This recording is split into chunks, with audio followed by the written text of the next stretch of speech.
March 12, 1968. The edge of the A Shau Valley, near the Laotian border. The afternoon monsoon hammers the jungle floor as Private Elliot Eli Carver presses his face into the mud, his right shoulder screaming from a fresh dislocation. He has been missing for 11 hours. He is 17 years old. He is a part-time mess hall assistant. And right now, through a gap in the elephant grass just 40 meters away, he is watching Soviet-built GZ trucks unloading wooden crates into a hidden tunnel network. His M60 machine gun is gone, lost in the wreckage of the UH-1D Huey burning 3 ridges away. His job description usually involves peeling potatoes or flying milk runs, not deep reconnaissance. But somewhere between the crash site and the extraction point he was trying to reach, Carver stumbled into a ghost sector. What Eli doesn't know is that he has just discovered Depot Tango 7, the largest forward staging area in I-Corps. What he doesn't know is that those crates contain over 60 tons of high-grade explosives destined to level Firebase Birmingham. And what he absolutely doesn't know is that his accidental discovery is the only thing standing between 400 American lives and total annihilation, if he can survive the next 90 minutes. Before we get deep into the story, please let me know in the comments where you're watching from. Hit subscribe if you're hooked in and ready to enjoy this story, because tomorrow, I have another beautiful story to share with you and I don't want you to miss it for anything. Now let's get into the story. To understand the sheer impossibility of what a 17-year-old boy just found, you have to understand the intelligence nightmare facing the 101st Airborne in the spring of 1968. The northern mountains of South Vietnam were a black hole for American reconnaissance. The Ho Chi Minh Trail's western branches ran under triple canopy rainforests so dense that from the air, it looked like a solid green ocean. General Westmoreland's strategy relied on interdiction, but after the chaos of the Tet Offensive, the North Vietnamese were rebuilding their supply lines faster than the Americans could find them. The 158th Aviation Battalion was flying blind. Observation aircraft known as bird dogs were vanishing and long-range reconnaissance patrols, LRRPs, were suffering 40% casualty rates just trying to locate these supply hubs. Intelligence reports from March 1968 estimated that for every ton of munitions destroyed, 10 tons were successfully reaching the front lines. The enemy owned the jungle, and they moved their deadliest equipment in the shadows. Most soldiers would finish their tour without ever seeing a major logistics hub. But Eli Carver isn't most soldiers.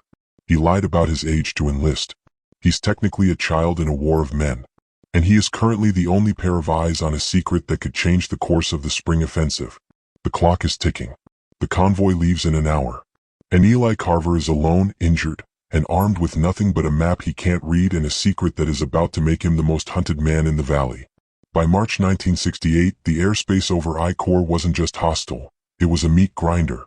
The Tet Offensive had technically ended weeks earlier, leaving the North Vietnamese army with staggering casualties, but the psychological wreckage among American forces was absolute.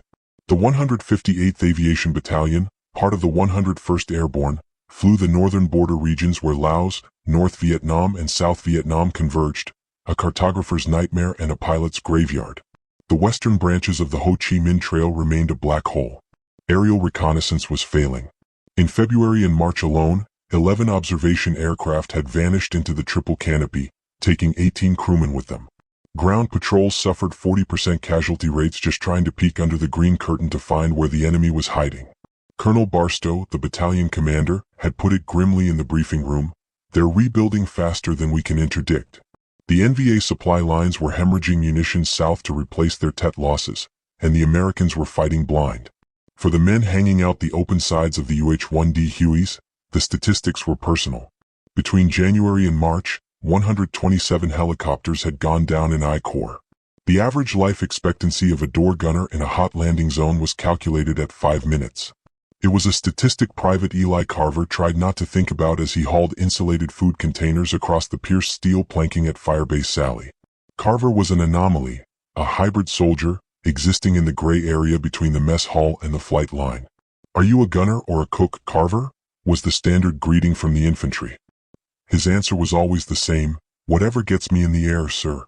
He scrubbed pots to earn his seat on the bird, volunteering for the kitchen detail of his brother's old unit during downtime just to keep his flight status active.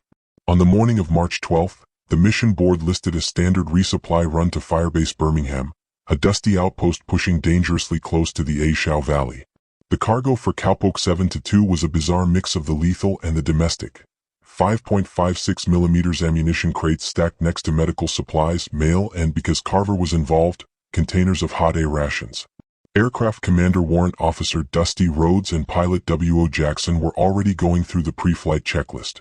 Crew Chief Spec 4 Martinez was securing the tie-downs, ensuring the heavy ammo crates wouldn't shift in flight. Carver mounted his M60 on the right side pylon, the metal cold under his sweating palms. As he checked the feed tray, ensuring the belt was straight, his father's voice echoed in his headset, louder than the Lycoming turbine whining to life. "You're too young for this." David was ready. "You're not." David had flown routes just like this before the telegram came in November. Every vibration of the rotor blades was a chance for Eli to prove the old man wrong, to prove he wasn't just a kid playing soldier in his dead brother's boots. At 1,015 hours, Cowpoke 7-2 lifted off, nose dipping as it gathered speed over the rice paddies. The jungle ahead looked serene, a rolling carpet of emerald green stretching toward the mountains. But as the skid gear cleared the perimeter wire, Carver gripped his machine gun tight. He didn't know that the jungle was already waiting for him, or that the routine milk run was about to turn into a descent into hell. Elliot Carver wasn't supposed to be there. In the official records of the United States Army, he was Private First Class Carver, born April 3, 1949, an 18-year-old volunteer ready for duty. In reality, he was a 16-year-old kid from Bakersfield, California, whose birth certificate was a masterpiece of forgery, courtesy of a friend of his dead brother. The lie had begun the moment the telegram arrived on November 14, 1967. David, his older brother and the family's golden boy, had been killed in action with the 1st Cavalry Division during the brutal fight for Hill 875 at Dak-2. When his father, a hard-bitten World War II Navy veteran, collapsed on the front porch sobbing, my boy, Eli didn't cry. He made a plan. "I'll finish what he started," Eli had told them. His father's subsequent rage was terrifying. "You don't understand what you've done. You're a child," his mother had screamed, terrified of losing her only remaining son. But the paperwork was already processed. Eli had traded high school football for the red clay of Fort Polk, Louisiana. He wasn't the biggest recruit, struggling through the physical punishment of basic training alongside men 5 years his senior, but when they put an M60 machine gun in his hands at Fort Rucker's Door Gunner School, he stopped being a kid. He finished second in his class on the range. The instructors noted his aim was lethal, but his file carried an ominous warning: skilled but impulsive. Needs maturity. He arrived at Bien Hoa in late 1967, thrust into the 158th Aviation Battalion just in time for the world to catch fire. His first week was a blur of rotor wash and humidity so thick it felt like breathing soup. On his first combat sortie, his hands shook so violently he could barely seat the ammo belt into the feed tray. It was Martinez, the crew chief, who had grabbed his shoulder over the roar of the turbine. "Aim where they are, not where they were, kid. And don't think about it." After 10 missions, the shaking stopped. After 30, he stopped counting. By February 1968, in the exhausted lull following the Tet Offensive, the battalion mess hall was critically short-staffed after a mortar attack wounded the head cook. Eli, bored during flight rotations and desperate to keep his hands busy, volunteered. "I used to help my mom," he told Captain Walcott. The arrangement earned him the captain's approval but cost him the infantry's respect. They mocked the part-time warrior. "Which hand holds the ladle and which holds the gun, Carver?" PFC Hendricks had sneered in the chow line. Martinez defended him, noting Eli had pulled more trigger time than half the ground pounders, but the doubt gnawed at him. Was he a soldier or just a boy playing dress-up? Eli kept the answer, and his guilt, tucked inside his helmet band, David's last letter. "Eli, don't follow me here. Live your life. This isn't glory, it's just mud and waiting." Every time he strapped into the Huey, he was disobeying his brother's final order. He was trying to see the war through David's eyes, terrified that when the real test came, he would be exposed not just as a liar, but as a coward. He didn't know that the test wasn't weeks away. It was waiting for him at 1,200 feet, just 15 minutes into a milk run that felt safer than a drive to the grocery store, hidden in the treeline below where a Soviet-made heavy machine gun was tracking their approach. March 12, 1968, began with the smell of wet canvas and JP-4 aviation fuel.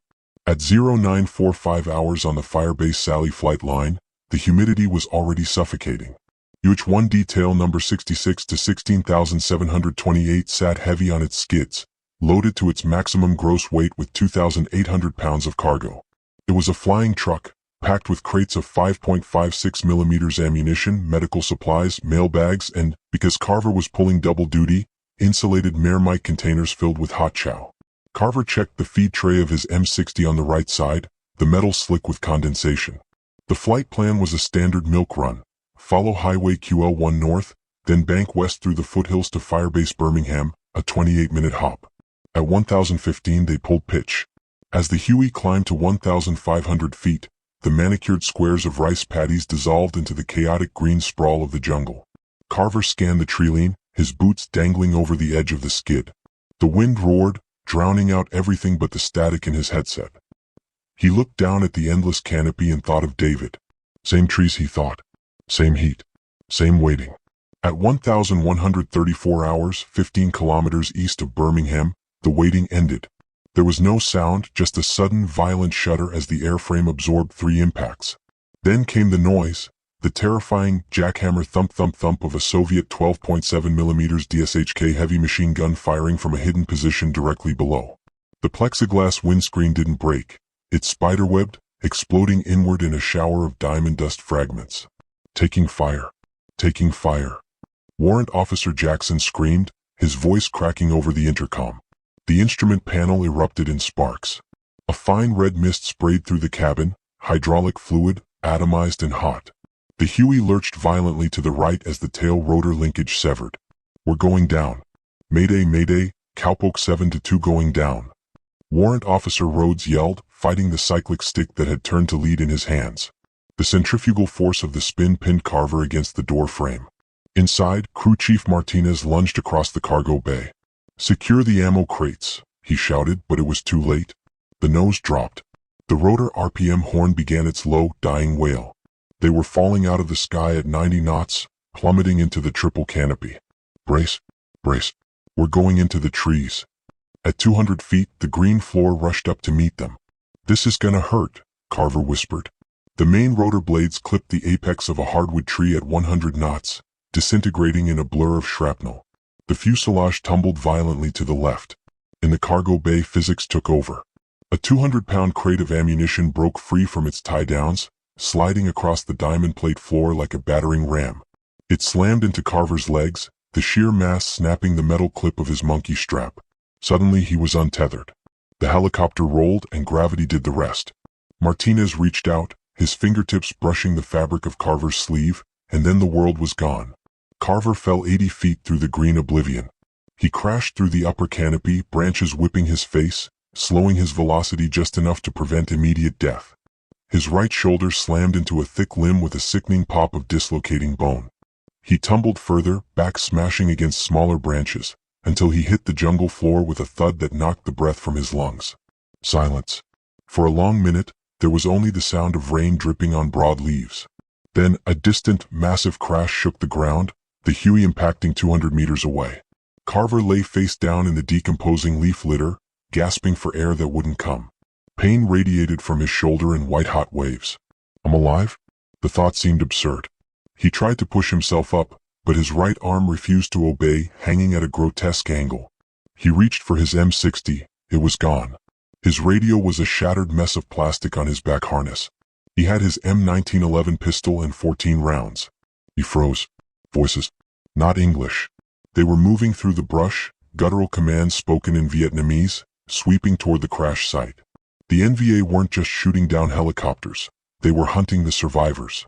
Carver realized with a jolt of terror that staying still meant death, but moving meant agony. He forced himself to his knees, clutching his useless arm, and looked into the dense foliage, realizing he had to disappear before the owners of those voices found the boy who fell from the sky. For the first hour, Carver didn't walk, he slithered. The jungle floor was a rotting tapestry of wet leaves and mud, and he dragged himself through it with his left arm, his right hanging uselessly at his side. Every inch of forward motion sent a bolt of white-hot lightning through his dislocated shoulder. He had no idea how far he was from the crash site, maybe 100 meters, maybe 500, but he knew the NVA search teams were close. He could hear them shouting to one another, their voices muffled by the density of the vegetation, hunting for the Americans who had fallen from the sky. At 1,215 hours, he collapsed behind the mossy bulk of a fallen mahogany tree. He couldn't keep moving like this. He remembered a high school football injury and a grainy army training film. Gritting his teeth until his jaw ached, Carver lay on his back, pulled his right knee to his chest, and wedged the heel of his jungle boot deep into his armpit. He screamed silently, biting down on his collar as he extended his leg. There was a sickening, grinding pop, a flash of blinding stars, and then the agony dulled to a manageable throb. He tore a strip from his undershirt to fashion a crude sling. He checked his canteen, miraculously half full, and took a sip of the warm, metallic water. He had no food, no map, and no radio. But he could move. He pushed uphill, reasoning that high ground meant visibility. At 13:30, the jungle noise changed. The ambient insect hum was cut by human voices, dozens of them. Carver froze, pressing himself flat into the fern undergrowth. Through a gap in the elephant grass, he peered down into a natural depression about 40 meters away. He expected a patrol. He saw an army. Below him, in a clearing that shouldn't have existed, sat two Soviet-manufactured JZ-63 trucks. The sight was impossible. The jungle here was supposed to be impenetrable, yet the NVA had cut a road deep into the sanctuary. Approximately 80 soldiers in pith helmets and tan uniforms, NVA regulars, not local VC guerrillas, were systematically unloading wooden crates. They moved with the disciplined urgency of a professional logistics unit.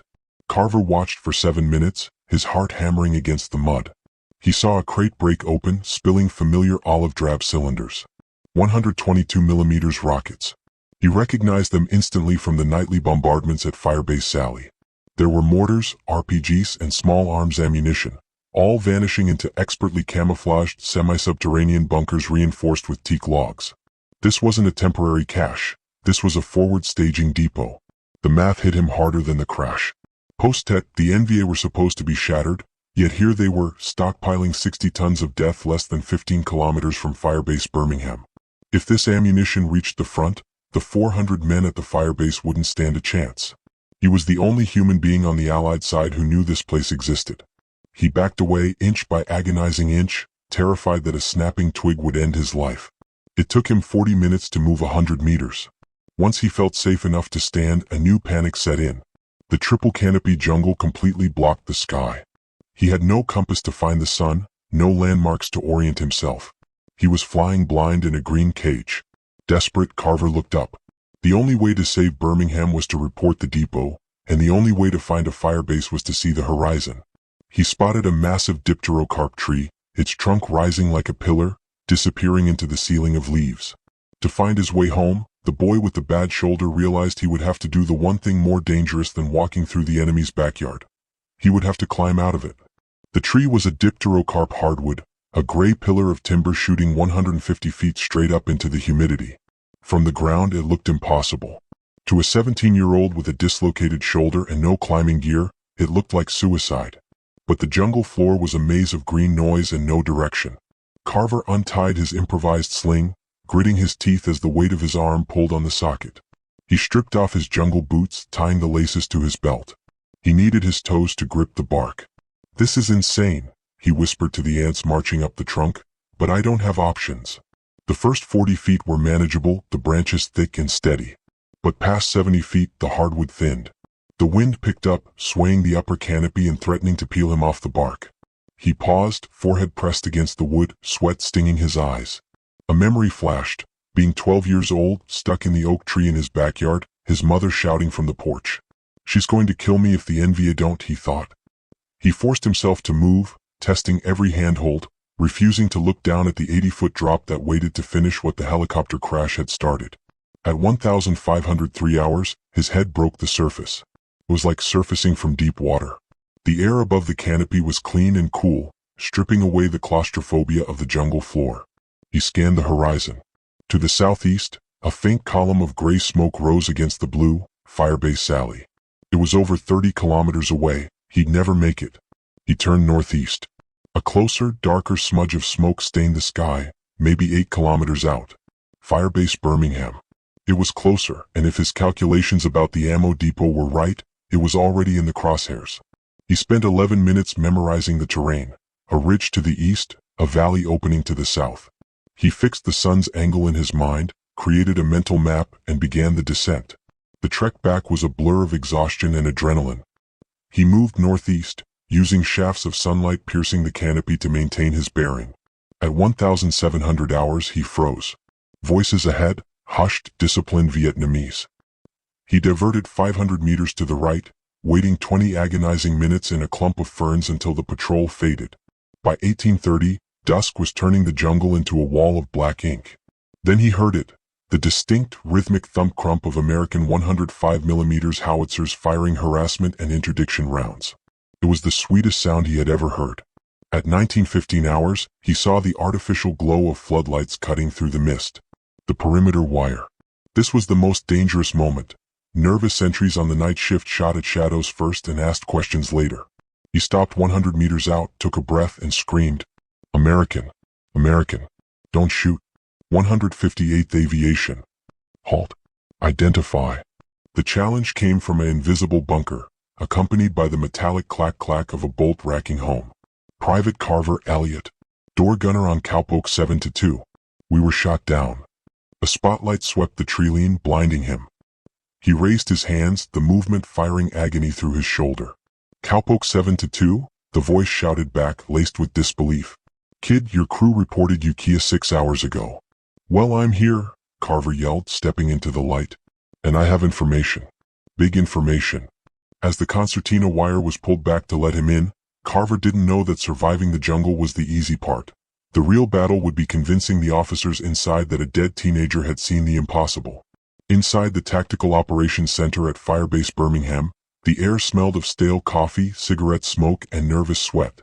At 19:45 hours, the canvas tent was a hive of radio chatter and map rustling, but the noise died down when the medic finished taping Carver's shoulder. He sat on a munitions crate, dirt-streaked and shivering, looking like a ghost dragged in from the rain. "Carver? Holy shit, you're alive." Crew Chief Martinez pushed through the crowd, gripping Carver's good shoulder. Behind him, Warrant Officer Rhodes looked at the boy he thought he'd killed. "Thought we lost you, son," the pilot said, his voice thick. "Sir, I need to report something," Carver said, his voice raspy but urgent. "Now." 10 minutes later, he stood before Major Hendricks, the Battalion S2 intelligence officer. Hendricks rubbed his temples, looking at the map where red grease pencil lines marked known enemy positions. "The Kia?" Hendricks muttered, not looking up. "Glad you made it back. Get some rest." "Sir, wait. I saw something out there. Something big." Hendricks sighed, dropping his pencil. "Go ahead." "Large enemy logistics operation," Carver said, the words tumbling out. "Maybe 80 to 100 soldiers. Trucks. Munitions transfer. Heavily camouflaged bunkers, approximately 8 kilometers west of here." Hendricks frowned, his eyes narrowing. "You saw trucks? In the jungle?" "Yes, sir. Soviet GAZ trucks. They had a road or track, must have cut it recently." "Private?" Hendricks said, his tone shifting to the gentle condescension used for shock victims. "You went through a helicopter crash. You were lost in enemy territory for 8 hours. That's traumatic. The mind sees things." "Sir, I know what I saw. It wasn't stress. I watched them for 7 minutes." 7 minutes? Why didn't they see you?" "I was on elevated ground, concealed in vegetation. They were focused on their work." Hendricks leaned back, crossing his arms. "Describe the bunkers." "Semi-subterranean, log-reinforced, camouflaged with cut vegetation and netting. The crates had Chinese characters. One was broken. 122mm rockets inside." Hendricks picked up a file. "What's your MOS, Carver?" 11B Infantryman, Secondary 15E Aircraft Armament Systems Specialist, sir. Door gunner. "But you also work the mess hall, correct?" Carver hesitated. "Yes, sir. Part-time. Between flight rotations." "So you're a cook who guns or a gunner who cooks?" "Both, sir. Whatever's needed."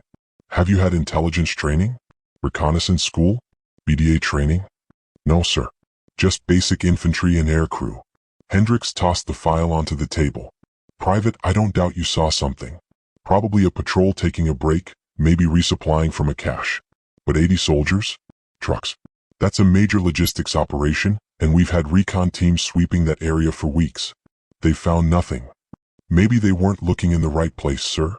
You think you, a teenage door gunner with no recon training, stumbled onto something professional intelligence teams missed?" Hendricks snapped. "Get some rest, Private. That's an order." Carver stumbled out, but he didn't go to the barracks. He cornered Captain Walcott, the Battalion XO, only to be dismissed again. "We have intelligence networks, Carver." "We know." Desperate, Carver turned to Warrant Officer Rhodes. "They don't believe me. Can you blame them?" Rhodes said quietly. "You're 18, you crashed, you wandered the jungle alone. They think you're in shock. I know what I saw." "Then we wait," Rhodes said. "For the colonel." At 2100 hours, Colonel Barstow, the battalion commander, entered the TOC. Rhodes intercepted him, summarizing the report. Barstow turned his hard gaze on Carver. "Son, you sure about this?" "Yes, sir. Absolutely certain. It wasn't a cache. It was organized. Systematic. Major Hendricks thinks you're mistaken." "Sir, I watched them stack ammunition crates. I saw rockets." Barstow studied the boy's face. "You said you saw this from elevated ground?" "Yes, sir. I was on a ridge looking down." "How did you know which direction to walk to get here?" "I climbed a tree, sir." The TOC went silent. "You climbed a tree?" Barstow asked slowly. "In that jungle?" "Yes, sir. About 120 feet up. I broke the canopy, spotted Birmingham's smoke, and used landmarks to navigate." Barstow looked at Rhodes. "That true? Could someone do that?" "Possible, sir," Rhodes said, a hint of pride in his voice. "Dangerous as hell, but that's aerial navigation techniques applied from ground level. That's smart thinking." Barstow turned back to the map. "Describe what you saw from the top." Carver detailed the mountain ridge, the valley opening, and the smoke sources. Barstow traced the line with his finger. It matched perfectly. "Private, here's the thing," Barstow said, straightening up. "If you're right, we need to act immediately. If you're wrong, we waste resources and credibility. I'm going to give you the benefit of the doubt because you got one thing right, your navigation. That shows clear thinking, not panic." He turned to Hendricks. "Request an O1 bird dog for reconnaissance at first light. I want photo confirmation." "Sir, based on a cook's report?" Hendricks protested. "Based on a soldier's report, Major." "He's Army, isn't he?"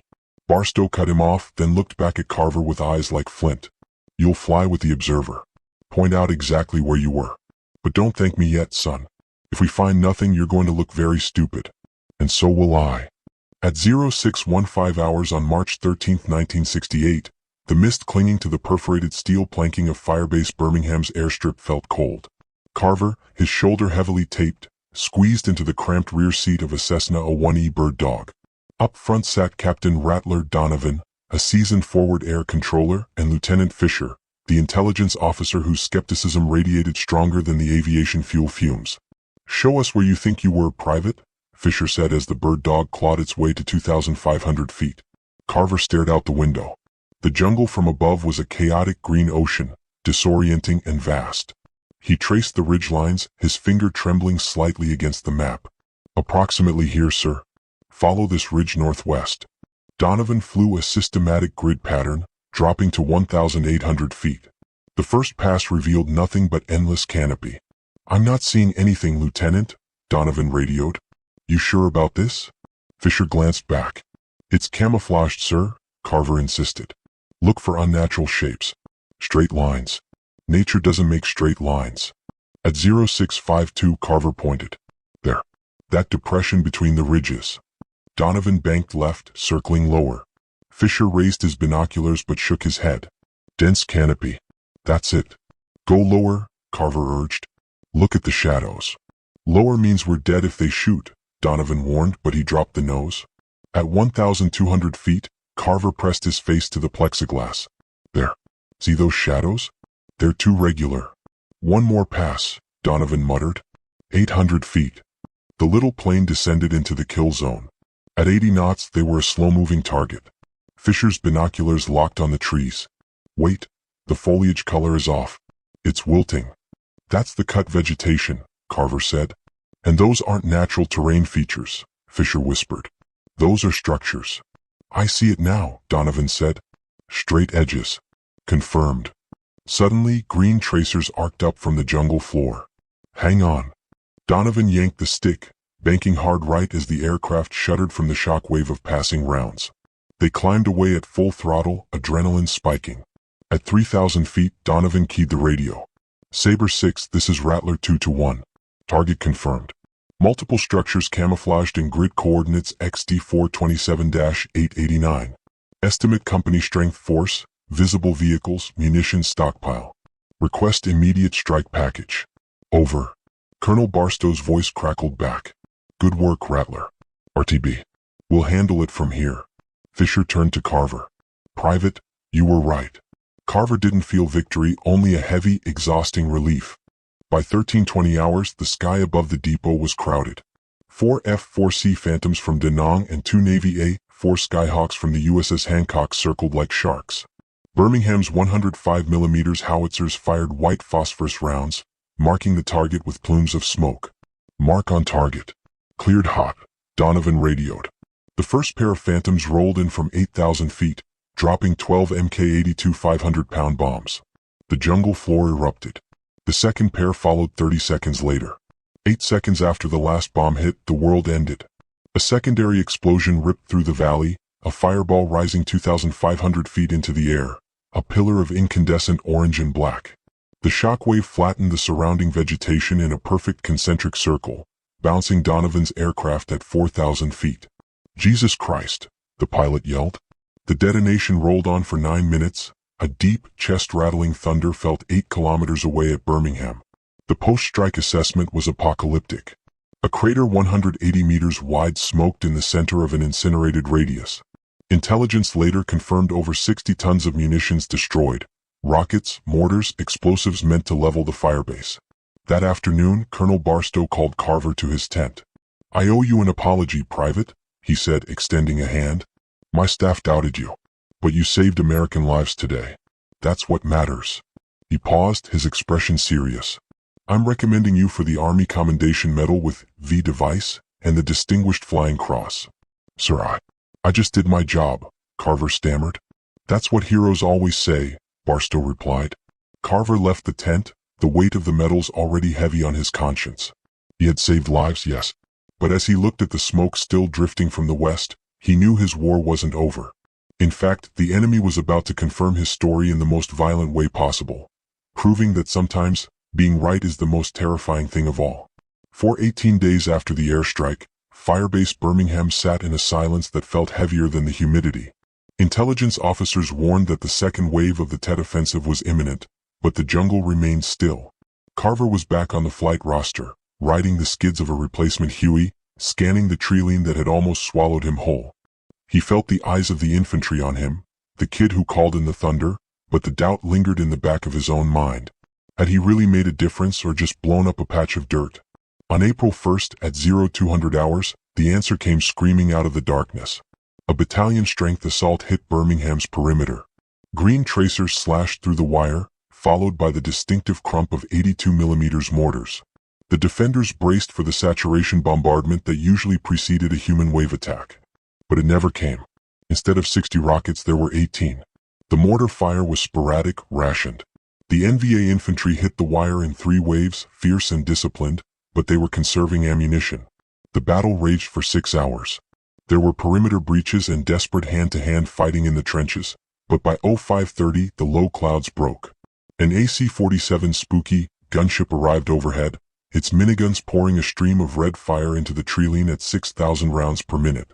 By dawn, the enemy broke contact, leaving behind 180 dead. The next day, a blood-stained map case taken from a dying NVA officer changed everything. Major Hendricks stood in the Tactical Operations Center, reading the translation provided by an ARVN interpreter. The document was a field order for the 5th NVA Regiment, dated March 25th. It detailed the assault plan on Birmingham, contingent on supplies from Depot Tango 7. But there was a handwritten addendum. Depot Tango 7 destroyed by American air attack March 13th. Ammunition resupply critically delayed. Offensive proceeds with reduced ordnance allocation. Hendricks checked the coordinates.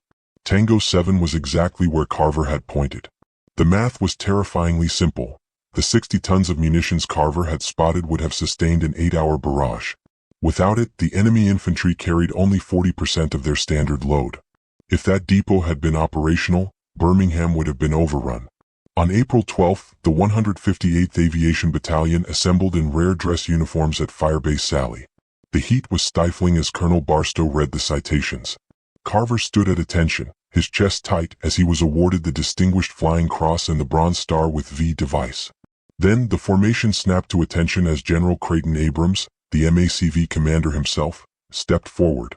He pinned the medals to Carver's chest, the weight of the metal pressing through the fabric. Sometimes the most valuable intelligence comes from those who never expected to find it, Abrams told the gathered men. He leaned in to shake Carver's hand, the cameras clicking nearby. In a voice low enough that only they could hear, the four-star general asked, "How old are you really, son?" Carver froze, his heart hammering harder than it had in the jungle. "Sir?" Abrams smiled, a sad, knowing expression in his eyes. "Your records say 18. Your face says younger. But your actions say soldier. That's good enough for me." He walked away, leaving Carver's secret intact. But as the formation dismissed and the adrenaline faded, Carver realized that surviving the war was only the first half of the battle. Now he had to figure out how to live with the ghosts of the men he'd saved and the men he'd killed, all before he was legally old enough to vote. The war ended for Eli Carver not with a parade, but with a quiet deal in a back office. During the investigation for his medals, a clerk noticed the birth date didn't match the face. The Army offered a trade, an honorable discharge and sealed records in exchange for his silence. On July 22, 1968, as his plane lifted off from Tan Son Nhut, Carver watched Vietnam disappear beneath the monsoon clouds. He closed his eyes and whispered to the empty seat beside him, "David, I did what I could." He landed in Bakersfield in August. His father was waiting at the gate. His mother, too angry about the lie that almost cost her a second son, stayed home. "You look older," his father said, his voice breaking. Carver, 17 years old with eyes that had seen 60 tons of earth vaporize, nodded. "I am older." The years moved faster than the war had. Carver finished high school, then community college, drifting into aircraft mechanics because the sound of turbines was the only thing that made sense. He married Sarah, a librarian who marched against the war, never telling her that he had called in the strike that saved a firebase. When a military historian named Dr. Chen called in 1975 asking about the Private E. Carver, mentioned in declassified reports, Eli hung up.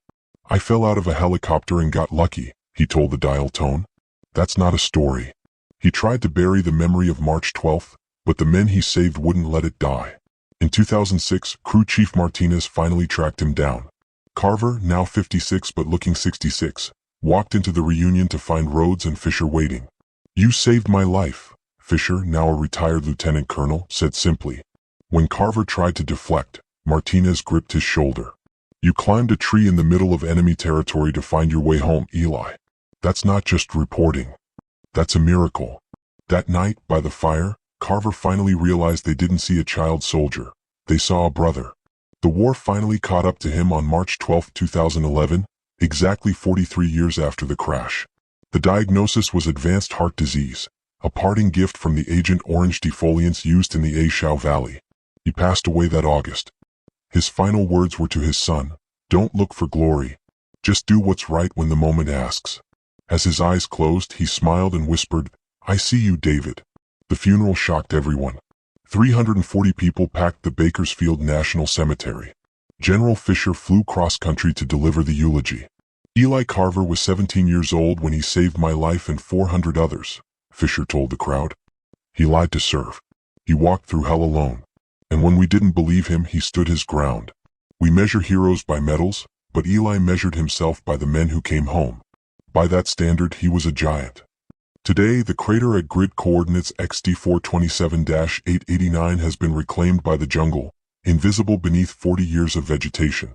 But in a shadow box in a quiet house in California, a distinguished flying cross sits next to a letter from a brother lost in 1967. And somewhere in the archives of military history, the debate continues over whether one teenage boy could truly change the course of a battle. But the men of Firebase Birmingham know the truth. They know that heroism isn't about glory, it's about a 17-year-old boy pressing his face into the mud, watching the enemy, and making the terrifying choice to speak the truth when silence would have been safer. Eli Carver crawled through hell with a dislocated shoulder, climbed a 150-foot tree in enemy territory, and carried the weight of 400 lives on his conscience until his heart gave out at 60. He did all that without asking for a single thank you. All I'm asking you to do is lift a finger. If a 17-year-old kid could face an entire army alone, you can find the strength to hit that subscribe button. Don't let his story get buried by the algorithm like that depot was buried in the jungle. Like this video to make sure his sacrifice is actually remembered. And if you have any respect for what he endured, Leave a comment saying, "I see you, David," to honor the brother he did it all for.